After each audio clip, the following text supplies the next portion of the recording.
Hey guys, welcome back to another episode of TalkFlow. This is episode 24. And in this episode, we're going to be talking about productized services inside of Webflow. Should you do it or should you not? There's like a big wave going on, like A lot of a big drama. trend going on in like the freelancer space and Webflow space about Yeah. productized services. You can scale to $100 million a year on your own. all And we're this going to be all these getting, big fancy numbers. And yeah, and yeah, we're going to I be think getting into that. you can put the disclaimer up. Oh, okay. The main Yeah. one is this whole conversation pretty much started because of this tweet thread from a guy called Brett, who is a founder of Design Joy. Mm-hmm. If you're not sure, go to Twitter and just read up his tweets. It's going to So be in the this description. Yeah, so he's Yeah. sort of a pioneer in this whole productized services. Not a pioneer, but he uses productized services as his main pricing model in his company, and how that sort of trans trans what was the word? Transcribe, trans something. Transcribed, yeah. Yeah, like how that events proceeds after that. It was just fascinating to watch and also a bit interesting as well, because you see all these trends pop up, and Mm. yeah, we can get into it in a bit. Do you have Yeah. any other So yeah, disclaimer? yeah. The main disclaimer, just Opinion. like it's just our opinion. Yeah. But seriously, it's like yeah, it's we're gonna be diving deep into because yes, it is like it is very appealing when you hear Yeah. oh you But can make yeah, 10 like we're not millions we're of not dollars like a sort year of on your own, yeah, and we're not you know discounting any of these models, or we're not saying yeah we're experts. It's just what we feel and what's the opinion. yeah But yeah, let's go way back to what is a pricing model. And I think what is the pricing model? yeah, so the main thing is just how you sell your services or your product to your customer, Mm-hmm. right? So in our industry, in Webflow, most of the time it's a fixed price model where a client comes, you give them a quote. If they accept it, you go on it, you work on it. Another option is a retainer, which is for ongoing work, maintenance work, SEO work, where you cannot be expecting the client to sort of pay you every single month a different amount, as well as it's also a nightmare for you to try and scope a big long-term project and giving them upfront costs like that. So retainer is also a very popular model. Productized services fall somewhere between these two, in my opinion. Right. Mm-hmm. So a very quick summary of productized services is basically take your services, whatever services you're offering, break it down into components and package it up into a product. So every single client that you meet falls in either one of these different Mm-hmm. packages, and that becomes like a monthly retainer. And Yeah. it's a very popular concept recently, especially in this whole service industry. And yeah, we can get into like pros and cons of it in a bit, but in Yeah. essence, that's what productized services is. Yeah, so we're going to be diving deep into each service, and I just wanted to say before we do that, sorry, each pricing model, but before we do that, we're going to provide like an unbiased approach to each of these. Yes, we stick to fixed pricing and whatnot. We've never Yeah, tried productized services, yeah, but that doesn't mean we're going to be, we're going to be analyzing it, with an unbiased yeah. point of Because view. we have thought about it before, like even before this whole Yeah, design joy thing sort of popped up, pops we were off. looking at all these agencies and like looking at all the different pricing models, and we were just wondering, design joy and like another agency that we also saw. I don't want to name drop anyone. They also Hmm. do this sort of productized services where they put like $3,000 for unlimited revision, blah blah blah. And I was very skeptical about it, and I Hmm. think this was like way beyond like 2 3 even 4 months ago. We were just talking about this, and like all these different pricing models, and what's the benefits of each. Hmm. So we're just going to be giving like a unbiased opinion, though disclaimer, I have been a bit skeptical of this whole productized Yeah. services thing, but I also see the pros and cons of it as well. Yeah, and I think I should have added this to disclaimer. It's like one thing I do want to say is, I know it sounds very appealing, like I have to I can charge $3,000 a month. You can get 10 clients, you can make millions a year, and Yeah, but while doing the same stuff, no client calls, nothing. I know it sounds appealing. When I first read it, I was like, oh shit, like this sounds so sick. Like let me get into it. But yeah. then I think a lot of people fall into like the trap of like oh, this is sick, and they're trying to take the easy route out, it's and they don't it's analyze always it, about, yeah, it's and they about end the up kind of like trapping themselves in a way. So we want to like kind of help you guys into analyzing this properly and providing you Yeah. with both sides of the story. Yeah. Yes, it is good in some ways, but it's also bad in Yeah. other ways. And I So think we'll let's start with get yeah, fixed we pricing, just right? start with fixed pricing. So this is like what we do and which most freelancers do. I You think, yeah, know, even most it's very, agencies also do. very Yeah. yeah, a lot. I would say 90% of people do this. It's like Yeah. um just to go over it, a client comes to you, you go on a call, you negotiate with a certain price, they pay 50% up front and 50% after you're done. Some people do 25, 50, 25, 25, but you Yeah. get it's a similar concept. Yeah. So I would say like the pros of this is obviously um like you can get money straight up, you can get that deposit straight up, and also is also like, for example, let's Easy. say, if you do like retainer pricing, right? Yeah.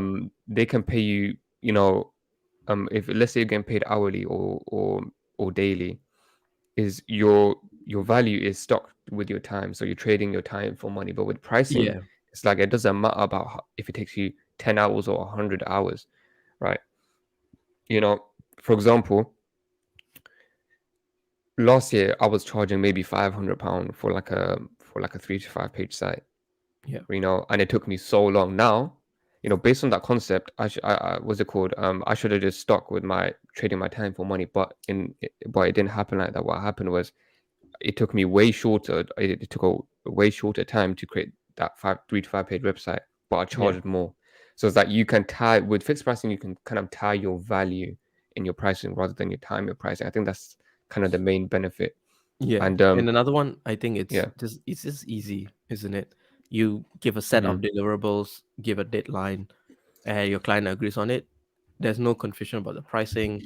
Everybody knows what's the budget, what they need to pay, what they owe, what they have already paid. It's very, very easy to sort of keep track of it. Hmm. But I think the cons of fixed pricing, if you're a small beginner, a small freelancer, a small agency, I don't see any sort of cons with it. But once you start growing, you start to work on bigger projects where it goes on for months and months, right? It's not 1 month, it's like 2 months, 3 months, 4 months. And I've recently been in this place as well. And the main thing that takes a hit with fixed pricing is your cash flow. So your client will pay your deposit, let's say start of January, right? You're starting a new project, Hmm. you get your 50% the start of January. And let's say if the project extends, maybe there is some delays or some technical hiccup, or you're just taking longer than you expected, even if the client is willing to pay for the extension or not, most of it comes at the 50% at the end, isn't it? So if let's say a Hmm. project takes 4 months to finish, for the next 3 months, your cash flow is going to take a little bit of a hit, if that makes sense. Hmm. So your full amount is only going to be shown on your balance sheet in like April or May. This is not a Hmm. big issue if you're a very small company or a very individual freelancer, but if you're trying to grow an agency or trying to grow your business, cash flow is very important, because you need to Hmm. pay your tools, you need to pay your people, you need to pay yourself, you need to pay for a lot of things. And if you might have $10,000 clients, you might have five, but the thing is, if they all of you owe you £50,000 and it's just sitting somewhere, they haven't paid you, you don't have the access to the fund, it's going to limit your growth. And this is recently something I've been thinking of as well. It's like, if you're going to be working on longer scale projects, I cannot do 50-50, because then, Hmm. of course, if you're not going to be paid for the next 3 months, it kind of feels like, oh, come on, can you just release some of the payment? Or like, Hmm. you know what I mean, right? It feels like you're working Hmm. for free, even though you're actually not. So that's the main hiccup of fixed pricing, is just cash flow sometimes take a hit Yeah, you don't on get bigger paid projects. consistently. Yeah, Yeah. I know what you mean. And It's like, yeah. yeah, and also another one I think a lot of people can relate is, in case your timeline extends, either the client's asking Hmm.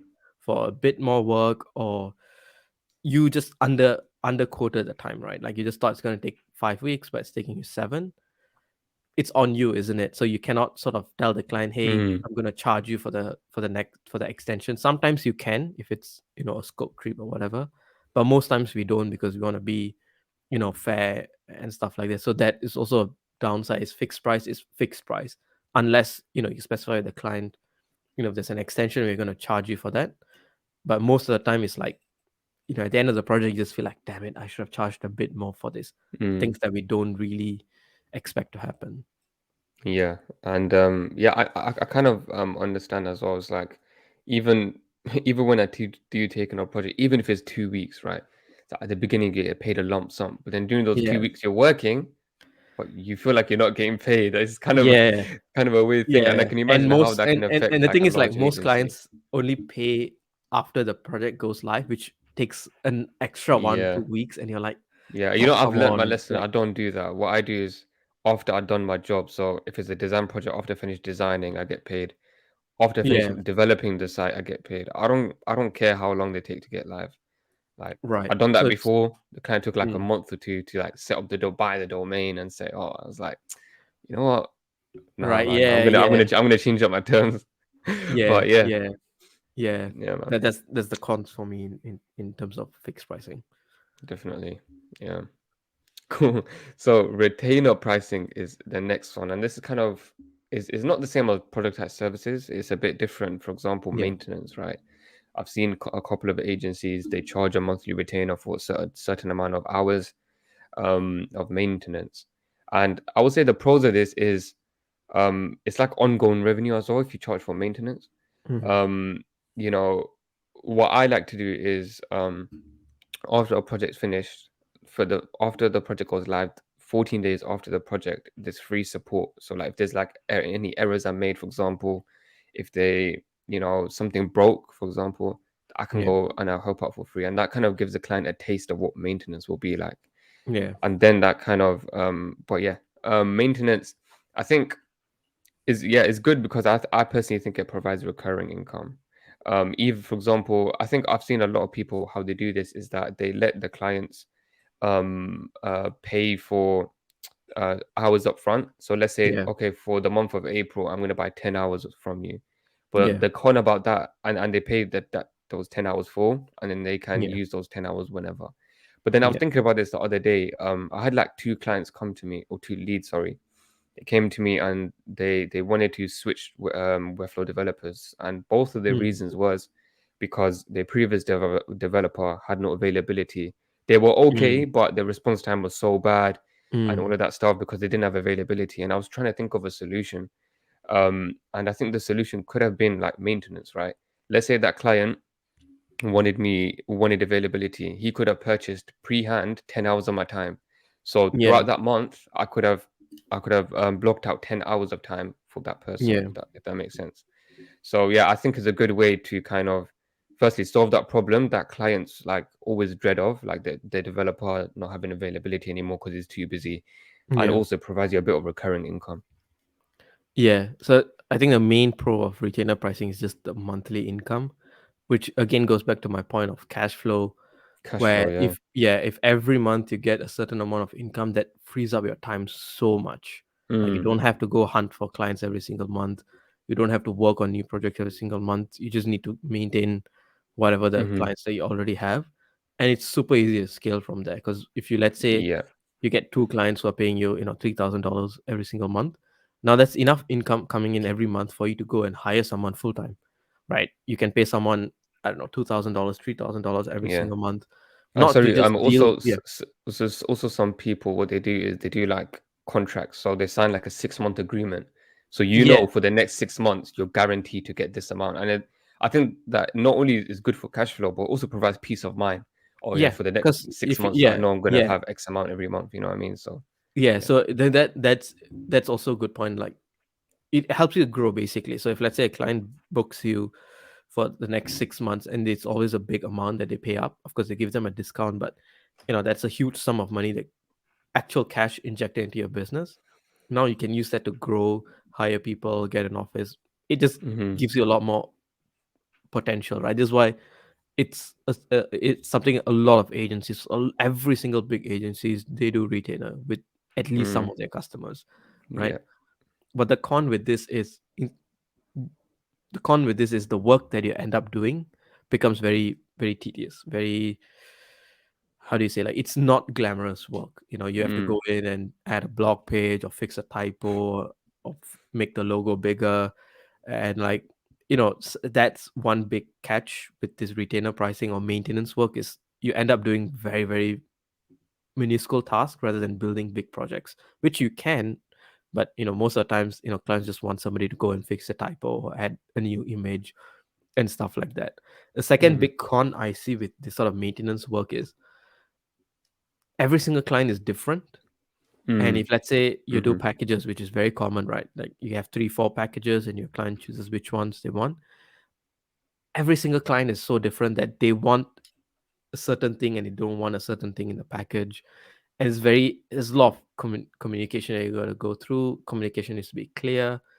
Whether you carry over the hours or not. If, let's say, your client pays, I don't know, for 40 hours a month, and if they don't use the 40 hours this month, and you say, yeah, we can carry over that next month, and next month they're like, oh, let's use all 80 hours to create a new website.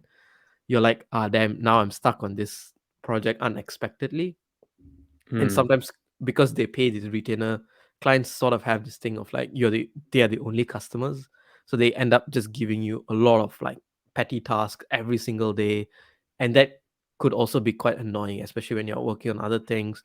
You just see this message sort of pop up like, can you fix this, can you fix this now, can you fix this today? It's not glamorous work, is what I'm trying to say. Yeah. And I think I know what you mean when it's like, oh, can you make this logo bigger? That's Yeah, like you're like, oh my god, the like you just gotta log into the project and like change mm, it, publish it, ask them like, is it okay? It's just like an extra 5 minutes of your day that weren't planned. But it's yeah, why and I I'm think so yeah, hesitant to offer maintenance yeah, with man, it's a freelance. bit sticky because it's like yeah, I think I agree with what with when you said it has to be custom for every single client. It's Yeah, like for and that example, yeah, like one client might just want like maintenance work. Let's say they want 10 hours a month of just like yeah, oh create I don't know create this new template page for example using yeah. Oh, pre-existing very simple. components. Like some clients, Yeah, they say in the first month we want to redesign this page, right? yeah, And then from there on, it's just very petty work. Or mm-hmm. they're like, oh, sometimes we need this, sometimes we don't. It's very hard to sort of ask them to pay the medium tier, even though most of the time they use the small tier, and occasionally they want the medium tier stuff. And so Yeah. all these small details that sort of come to play. Yeah, and I think there's like so many factors you have to take a look at. For example, do you want to charge more for interaction work because it requires more brain power or something like that, Yeah, it's more valuable to the client. So it's a bit iffy that one. You have to really, really think about your pricing and really yeah, reiterate. You'll never get it right the first time. And another yeah, thing that I was thinking about is, let's say, okay, a client pays you 10 paid for 10 hours of work for this month. What's the month? April, right? Yeah. yeah, Yeah, it's April. I thought it was May, but yeah, April, right? Let's say the client pays got 10 hours of work from you for April, and let's say it's April the 2nd, right? And of that week, so April the 7th, for example, they want to publish a new page, and they want to yeah, spend 5 hours of the time that they bought from you. yeah, Okay, and the deadline's in 5 days. How about if you don't have the availability to do that? Although they did purchase yeah, the hours, how about yeah. if you So don't have the availability to do that? yeah, so So it's that's like all this there's that a things lot of that come. things you have to Yeah, take a look you're at, like, take you into have to account. allocate. Let's say a client purchases 40 hours, you have to allocate that 40 hours, even though they won't use it, Yeah, or if they don't use it, you still need to be available that 40 hours every single month. And if yeah, it rolls over, you gotta be available for all the times that you have been sort of carried yeah. forward. But then That's again, I think like yeah, to come up with like a solution is if you hire people. But then again, it's hard to hire a team. But if you already have a team and you're an agency, then it's pretty easy money, to be honest. yeah, Like yeah. you It, have it like a is it lot is of something development that on deck. it's not wanted, but it's just needed for like growth. Mm. Like I don't think any agency want to do retainers or like maintenance work, but they do it because it just gives you reliable income. Yeah, and I think I hear a lot, shout out Peyton Clark Smith, Pate Digital. He always like I remember he used to mention about SEO packages and like how Mm. he used to sign like 12 months, 6 months, 12 months agreements. And all he used to do is just do this like he just used to have a repeatable process every single month. It's like literally a checklist. And I think that Yeah, kind of work is so much better and easier and even more valuable to the client yeah, rather than like design and development maintenance. Because yeah, with SEO, is like he does, do this, do this, do this, and you're done. And yeah. for Whereas like blog posts and all that, you can yeah, hire out, SEO but is then for is very development, very yeah, checklist based, isn't it? Whereas development isn't. So yeah, yeah, it's gotta be and very you can custom. charge a lot for SEO as well Yeah, because there's a lot of scammy SEO, so like your perceived value kind of goes higher if you're legit Yeah, and whatnot. So yeah. yeah, that was But- retainer pricing. We kind of waffled on there for quite a while, but but yeah, it's a very let's. interesting topic, and I think eventually everyone, like you know, maybe You not have to, freelancers, but yeah. if you I mean, become an even agency, you freelancers, kind of get yeah. forced into doing Even retainers, if you even know what I mean. freelancers, if you can sort of get yourself a couple of retainers, you're set. Like you Yeah. work for 3 clients in retainers, you're set. You're pretty much earning more than what you would do as a full-time employee, but also you have this flexibility as well. So we can talk Hmm. about it Yeah. about retainers But maybe then there's some a other day. of problems that arise in that as well. That's how about one of your Yeah, clients, yeah. go But yeah, away? we need to How if skip you have to normal time to? Yeah, I no, know. yeah, So let's yeah, stop. Let's there's so much. skip There's to yeah, there's like yeah, we so can just much we keep can going do. on. But Yeah.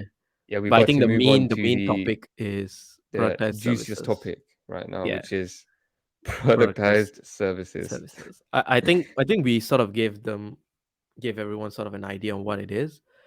The Hmm. main pro, again, I think you just need to take the pros of both and you take the cons of both and you just merge it together. Right. So the pros of Hmm. productized services is, of course, monthly recurring income. Every single month you get your cash flow sorted. Um, but the cons is, of course, the clients, right? So Mm. let's take Design Joy as an example. So what what he did is productized services where he had different packages. So there's design package, there's a development package, and some other packages. Starts at, I think, 2.5K or 3K. Don't quote me I on it. think he upped his prices to 5K or something. Yeah, so his site from Yeah. last time I saw was like about 2.5K, and you get unlimited design, unlimited revision, all these things. And when I looked at it, the moment I saw unlimited revisions, I'm like, okay, now I'm a bit skeptical because Yeah. now that is just unsustainable. If you have unlimited Mm. design, unlimited revision, it's just a bit of like that's not scalable and that's not how you do the things properly. But Hmm. apparently he was making a lot of money. He was posting it on Facebook, he was posting it on Twitter, and garnered so much attention because of course people like to see, oh, I'm making X and X amount of money every single month because As a of this thing that freelancer, I'm yeah. doing. Yeah, and I'm the only one and I do all the work. And the moment I saw like one of his Facebook posts, a lot of red lights sort of struck me, which I was surprised that not a lot of people in the community was talking about, because maybe, Hmm. and I felt very like uncomfortable sort of mentioning it because I don't want to be cancelled or come across as being jealous or anything. But I just felt like this is not possible. Like something must be going on. There must be a catch, Yeah. right? So, and I think I told you this, right? We were just talking about it. Yeah. Like, how is it possible? Maybe he's doing something that we aren't doing properly, or he found something Yeah. that we haven't. And but the more I thought about it, the more it felt like there has to be a catch. Yeah, You because cannot. he was saying very profound things, like he's talking about crazy Yeah, numbers. Like yeah, I yeah, manage and 60 clients with yeah, unlimited, no, 60 clients a month. Oh, sorry, yeah, 60 clients a month, yeah, unlimited revisions. yeah, Like how, bro? And and as a one clients are man band, happy. Yeah, how and a can you one do man that? band and So, clients are happy. I'm like, nah, man, there mm, has to be something. And then eventually, I think last week, one of the clients sort of outed out, started a beef on Twitter about talked how, about his experience. Yeah. yeah, working with Design Joy, and that sort of came down onto him. The thing is, Hmm. I think the catch was he was working his ass off. Like he was probably overworked and really stressed. I think that was the catch. He was making a lot of money. He was managing so many clients. But the catch that I didn't think of back then was he was probably overworked. And that that is fine if it's your personal choice. But I think a lot of the community sort of called out when he started to sell his, was it a course or like a one-to-one session on Some how to, hourly rate to teach people yeah, like how they can 500. productize their services. Yeah, pretty much do what And he bro, he does. And sold out. Like I I know, checked his and calendar. that's He and I was think booked that's out when the until May or June. yeah, that's Crazy. when triggered the client to sort of post about this, because he didn't have a good experience and he was like, people are paying $500 for an hour just to just for everyone to sort of mimic what he's doing. And then the client sort of outed him on Twitter, and that started this whole beef. And that's when a lot of people sort of realized, like, oh man, yeah, there's no way he could have done it. And for me, it just felt like, come on, really? Like, this is just common sense, right? Like, why wasn't anyone talking about this, or why wasn't he thinking about this, right? There's no way you can Yeah. sort of sustain this sort of work-life balance with, you could be making $1 million, but if it's not scalable or sustainable, then what's the point, isn't it?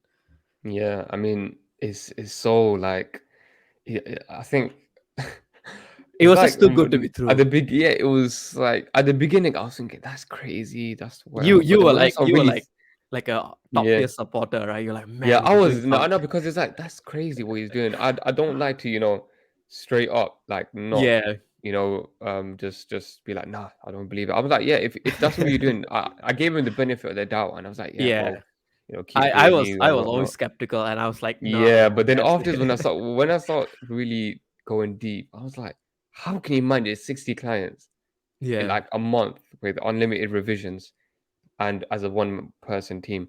Okay, 60 clients a month. Okay, cool. Maybe if yeah, you had like a limited number of revisions or hours a month per client, right? Or if you had like 10 team members, that would be reasonable. But unlimited revisions and a one man person, that I think that's pretty yeah, much impossible. yeah. And Like, I think he sort of realized that as well. So he sort of, came to senses, and I think he yeah, had to let go some of the clients just to get a hold back in his and life. yeah, And that sort of made everyone sort of realize, like, productized services is not a superpower, isn't it? There's always yeah, a catch to it, and I think 100%. Rema in yesterday's FinSuite's podcast sort of mentioned it. You can't just blame him, because the clients definitely wanted something out of it as well, because they see Yeah. unlimited revision, unlimited design for $2,000, $3,000. They snap it like that, right? But they Mm, forget to keep in mind that, of course, he's going to be working with so many clients to sort of meet his income or mm, sort of make his money somewhere. So it shows both sides, the problems of both sides of this whole industry, where clients want things as cheap as possible, whereas freelancers also want to make as much money as possible, regardless yeah. of whether you're living a proper life or a Quality and healthy life. whatever. Yeah. And I think he would have done it like if he hired people. But then again, would it have been profitable if he hired Yeah, people? that's why I'm So just always like, like, why was there a huge? Maybe he just didn't want to become a manager, which yeah, happens and when you start. I actually know why, because I remember he tweeted something and somebody commented, "Why don't you hire people?" And he replied, and I think he said something along the lines of he's scared or something like that. He doesn't know how Yeah, to. I get it, because when you But start I hiring, mean, I don't know no, how. I think Mm, when you start hiring people, you stop doing design work or development work. You end up being a manager, which I think I talked about before, which is what maybe he didn't want to do. But then hmm. sort of taking more clients than you can handle, and like start not giving them proper value or proper services, and taking the whole thing on your head, and just being stressed and overworked and unhappy is not, even though the benefit is like, yeah, you're making $1 million a year, great. But like, at what cost? It's like the meme with Thanos. It's like, we won, Yeah. but at what cost? Right. Yeah, So yeah, I but think I think like we talked about the cons, right? Like it's very unsustainable if you do it like, if you alone, and you're with not that doing it design before properly. you done it.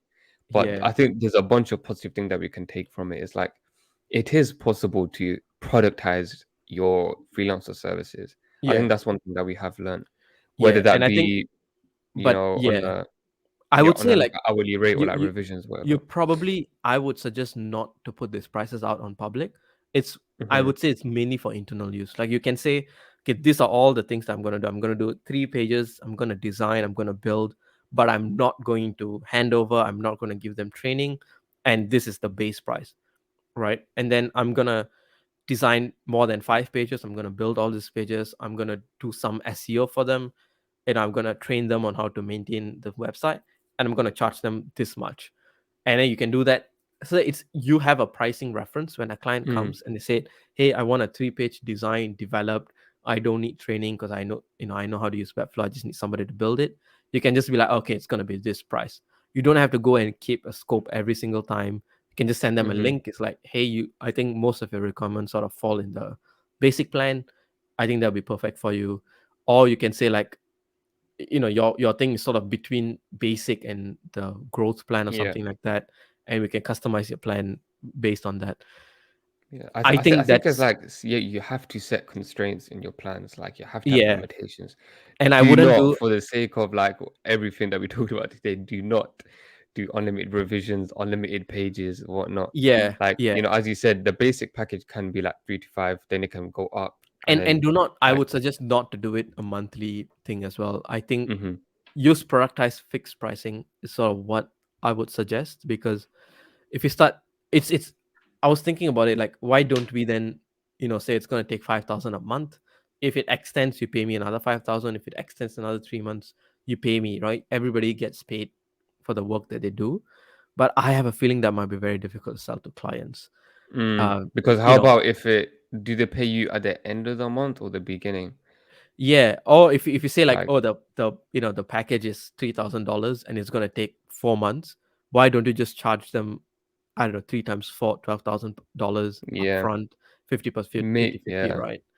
Yeah. So I again, think, yeah, man. There's so much stuff, and it's very individual. Like, your yeah, pricing is like, it depends on yeah. where you I think are, we how can much move you're on to charging. final thoughts, right?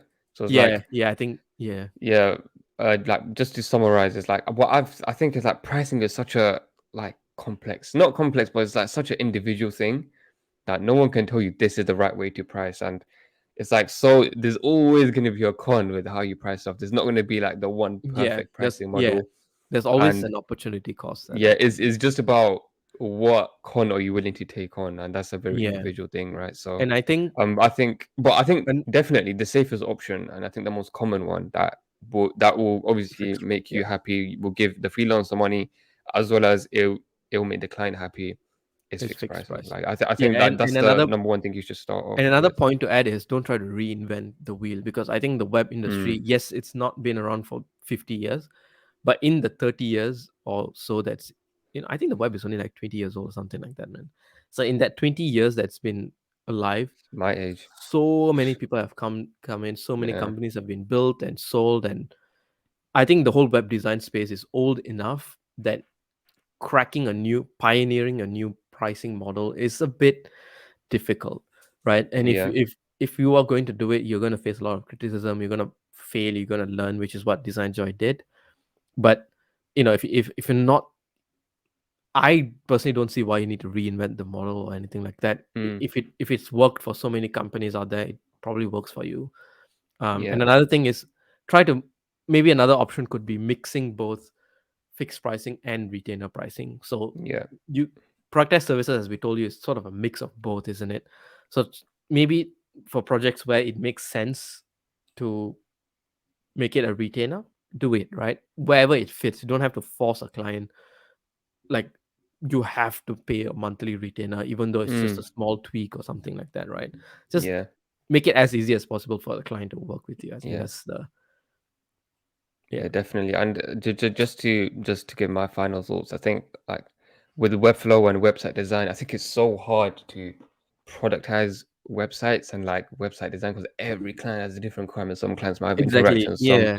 some might Yeah. have nothing. So it's like I As you would said, only right? I productize the think services that can be productized, like SEO. SEO can be SEO, right? productized, so Yeah. productize that. And But outside with outside yeah, the web industry, I think productized web services, something like accountancy. I think we talked about that earlier. mm, It's very easy to be like, oh, you're a small business. These are the things you need. These are the things that you don't need, and you just put a price tag to it and charge a monthly retainer. That yeah, is possible because, again, as long as the steps are repeatable for every single client yeah, without change or with minor tweak, make that a retainer. But for something yeah. like design and development, there's a lot of Where subjectivity, a lot it's of, a service. It's like you're involved with the client. The client is kind of almost emotionally invested as well. yeah, yeah. So Like, it's like, design is subjective, development yeah, is, it depends on your skill, depends on the not everything can requirement. be productized, to be honest. And Yeah, and I think design yeah, development, you cannot really productize it. There's a lot more mm, factors involved rather than, just definitely. checklists, isn't it? Yeah, Yeah, but what do we know? We awesome. just Final words. What do we know? But what yeah, do we know? all right, guys. That was episode 24, guys. It was about product type services. Do you think it will work with Webflow? And we talked also about fixed pricing and retainer pricing and the pros and cons of each. So yeah, guys, hope you enjoyed the video. If you have any thoughts, we would love to know your thoughts about product type services because we know that a lot, this is like a If you very yeah, hot topic right if you're now. ever So considering doing it, or if it's something that you're doing, just let us know in the comments. yeah, it'll What be what very you've been interesting to thinking. Yeah. hear Oh, if you different know about this perspectives. whole drama, the Twitter drama, what's your opinion on it? I'm just Yeah, what's curious. your opinion on it? Just drop it in the comments below. We'll be responding to every comment. But yeah, guys, if you enjoyed the video, make sure that you leave a like, and also please make sure that you subscribe and turn on the bell notification button for future, so you don't miss out on future videos. Just as on. All right, guys, thank you very much for watching, and we'll see you next week. Bye bye.